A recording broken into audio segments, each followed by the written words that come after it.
এই যুগে দেখেন না, নবীকে গালি দেয় একদল লোক। আরে দেয় নাকি দেয় না? দেয় নাকি দেয় না? নাম দিয়েছে বাক স্বাধীনতা, কথার স্বাধীনতা। আরে এটা আবার কেমন কথার স্বাধীনতা যে তোর মুখের কোনো লাগামই থাকবে না?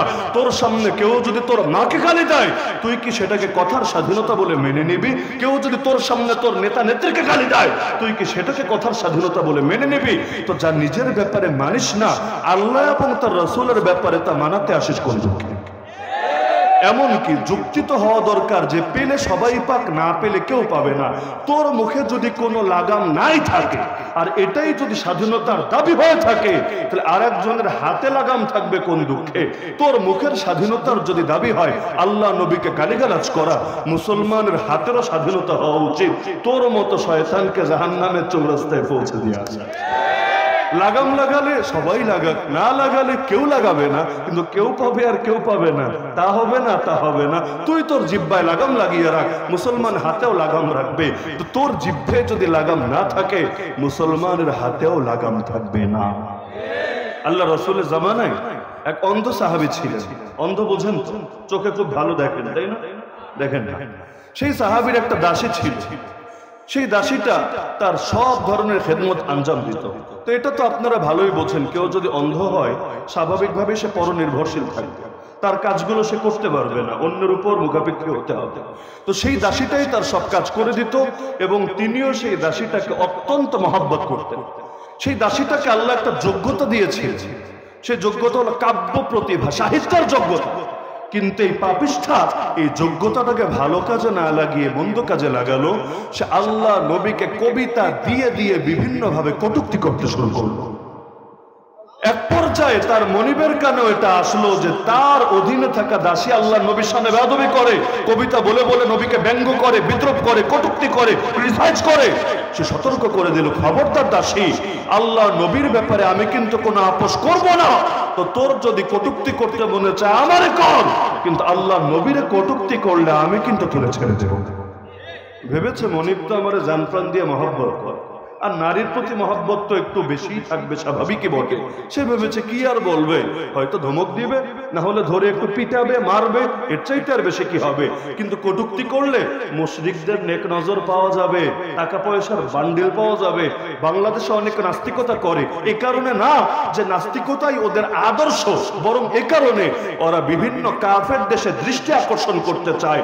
ওরা মুসলমানদের উস্কানি দিয়ে খেপিয়ে দিতে চায়, যাতে মুসলমান ওদের উপর ক্ষিপ্ত হয়, একটু মাইট দেয় বা গালিটালি দেয়, পরে এগুলো দেখাবে, দেখো বাবাজিরা, আমি বাক স্বাধীনতা পাচ্ছি না এই দেশে, গণতান্ত্রিক অধিকার পাচ্ছি না এই দেশে, আমার অধিকার প্রয়োজন, আমি অ্যাসাইলাম চাই, তোমাদের দেশে আমাকে থাকতে দাও, আমাকে যাওয়ার ব্যবস্থা করে দাও। তারাও চিন্তা করবে, আরে ছেলেটা বাক স্বাধীনতার চর্চা করছে, কিন্তু এই মৌলবাদীগুলো, এই জঙ্গিবাদীগুলো তাকে স্বাধীনভাবে কথা বলতে দিচ্ছে না। ঠিক আছে, তুই আমার দেশে চলে আয়। এখন কাফের দেশে যাবে, 5 বছর কষ্ট করে থাকবে, এরপর গ্রিন কার্ড একটা পাবে, যেটা ওদের কাছে জান্নাতের টিকিটের চাইতেও বেশি দামি ওদের কাছে মনে হয়ে থাকে। তো অনেকে আছে এমন যারা বাস্তবে আদর্শ হিসাবে ওটাকে গ্রহণ করে নাই, কিন্তু ধান্দাবাজির জন্য একদলকে রাজে খুশি করার জন্য এই কাজগুলো করে। এজন্য দেখবেন অনেকের সুর চেঞ্জ হয়েছে। 5 বছর এক দলের পক্ষে এত বলা বলে, এত বলা বলে, চাপতে চাপতে জিহ্বার চামড়া পর্যন্ত তুলে ফেলে। খালি কোন রকম ক্ষমতা চেঞ্জ হতে দেরি, আল্লাহর বান্দার সুর চেঞ্জ হতে দেরি না। এখন বিপরীত মেরুতে এত বলা বলে, এত বলা বলে, ওই দলের লোকে যত বলে না তার চাইতে বেশি সে বলে। এজন্য বাংলায় প্রবাদী হয়ে গিয়েছে, অতি ভক্তি ভালো মানুষের লক্ষণ না, অতি ভক্তি চোরের লক্ষণ। তো এইরকম হালত গুলো চলতে থাকে। তো নাস্তিকতা আর ইসলামের ক্ষেত্রে এটা হয়। আল্লাহ নবী মক্কায় 13টা বছর দাওয়াত দিলেন, 1000টা লোক কালেমা পড়লো না। অপরদিকে নবী যখন মদিনায় গেলেন, পাওয়ার নবীর হাতে, রাষ্ট্র ক্ষমতা নবীর হাতে, বাহিনী আল্লাহ নবীর অধীনে, সবই নবীজির অধীনে।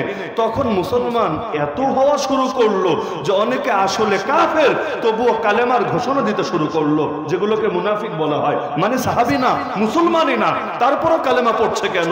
কারণ দেখেছে এই পরিচয়টা দিলেই সুবিধা, এই পরিচয়টা দিলেই ধান্দা। কিন্তু মক্কার জামানায় আরে 1000 লোকরে কালেমা পড়ানো যাচ্ছে না, আর এখন মুনাফিকি হয়ে যাচ্ছে এত বেশি। উহুদের যুদ্ধে আল্লাহ নবী বের হলেন, 300 জন রাস্তা থেকে ফেরত আসলো, এই 300 জনের প্রত্যেকটা ছিল মুনাফিক। তো 1000-এর মধ্যে 300 জন যদি মুনাফিকি থাকে, 30%, সংখ্যাটা কিন্তু একেবারে কম না। তাহলে সুখের দিনে লোকের অভাব থাকে না, দুঃখের দিনে লোক খুঁজে পাওয়া যায় না, অথচ বিপদেই বন্ধুর পরিচয় পাওয়া যায়। ইসলামের দুর্দিনে খাঁটি ইসলাম প্রেমিক কারা, এটার পরিচয় পাওয়া যায়।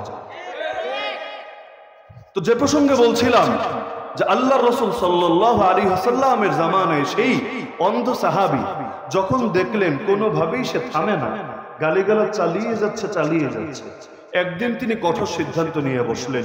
দিন শেষ, রাত আসলো, তিনি ঘরে এসে বাসায় প্রবেশ করলেন। ঘরে এসে বাসায় প্রবেশ করার পরে দাসীটা ঘুমাচ্ছিল, ছুরি একটা হাতে নিলেন, দাসীর কাছে গেলেন, এরপর আল্লাহর নাম নিয়ে কাজ যা করার তা করে ফেললেন। বিছানা রক্তে ভেসে গেল এবং তিনিও সেখানে রাত কাটিয়ে দিলেন। সকালে আল্লাহ নবীর দরবারে বিচার উঠলো, কারণ আল্লাহ নবী নিজেই ছিলেন রাষ্ট্রপ্রধান, নিজেই ছিলেন বিচারক। কারণ নবীর চাইতে উত্তম বিচারক কে হবে, নবীর চাইতে উত্তম শাসক কে হবে? আল্লাহ নবী সাল্লাল্লাহু আলাইহি ওয়াসাল্লামের সামনে বিচার আসলো যে মদিনার মধ্যে একজন দাসী নিহত হয়েছে। তো নবী এবার যাচাই বাছাই করা শুরু করলেন, খোঁজ খবর নেওয়া শুরু করলেন যে এই খুনটা কে করেছে, এই হত্যাকাণ্ড কে ঘটিয়েছে। তো অন্ধ সাহাবী নিজেই এসে এবার হাজির হলেন, পেছন থেকে দাঁড়িয়ে সামনের দিকে আসতে লাগলেন, এসে বললেন, ইয়া রাসূলুল্লাহ, সব অপরাধ আমার কাঁধে, আমি নিয়ে নিচ্ছি, আমি নিজে স্বেচ্ছাপ্রণোদিত হয়ে তাকে হত্যা করেছি। কিসের জন্য? কারণ সে আপনাকে গালিগালাজ করত, আমি এটা সইতে পারি নাই, এজন্য আমি তাকে বিদায় করে দিয়েছি। এখন আপনি যদি আমাকে মৃত্যুদণ্ড দেন আমার কোনো আপত্তি নাই, কোনো আফসোস নাই। আপনার ইজ্জত বাঁচানোর জন্য আমার এক জান কেন 100 জান কোরবান করতেও কোনো দ্বিধা নাই। তো তিনি মানসিকভাবে প্রস্তুতি নিয়ে নিয়েছেন যে আল্লাহ রাসূল তার ব্যাপারে মৃত্যুদণ্ডের ফয়সালা দিবেন। কিন্তু আল্লাহ রাসূল তাকে অবাক করে দিয়ে বললেন, হে আমার সাহাবী, যেহেতু সে আমাকে গালিগালাজ করার কারণেই সইতে না পেরে তুমি তাকে মেরে ফেলেছো, সুতরাং ইসলাম তোমাকে মৃত্যুদণ্ড দেবে না। এটা এতটাই স্পষ্ট মাসআলা, লা ইয়ানতাতিহু ফিহা আনাজান। আমার রাসূল বলেন এই ব্যাপারে দুইটা ছাগলও শিং দিয়ে গুতাগুতি করবে না। মানে মুফতি দ্বিমত করবে তো দূরের কথা, দুই ছাগলও দ্বিমত করবে না। তুমি যাও, আমি তোমাকে খালাস দিয়ে দিলাম। তাহলে আল্লাহ রাসূল সাল্লাল্লাহু আলাইহি ওয়াসাল্লামের আদর্শ থেকে আমরা কি শিক্ষা গ্রহণ করলাম? যে তিনি এসেই তিনি সব কিছুকে বিদায় করলেন, মূর্তিও না, ভাস্কর্যও না, ছবিও না, কোনোটাকেই তিনি অ্যালাউ করলেন না। কেন? কারণ হক আর বাতিল একসঙ্গে মিলেমিশে চলতে পারে না। হক আসার মানেই বাতিল দূর হওয়া, বাতিল আসার মানেই হক দূর হওয়া।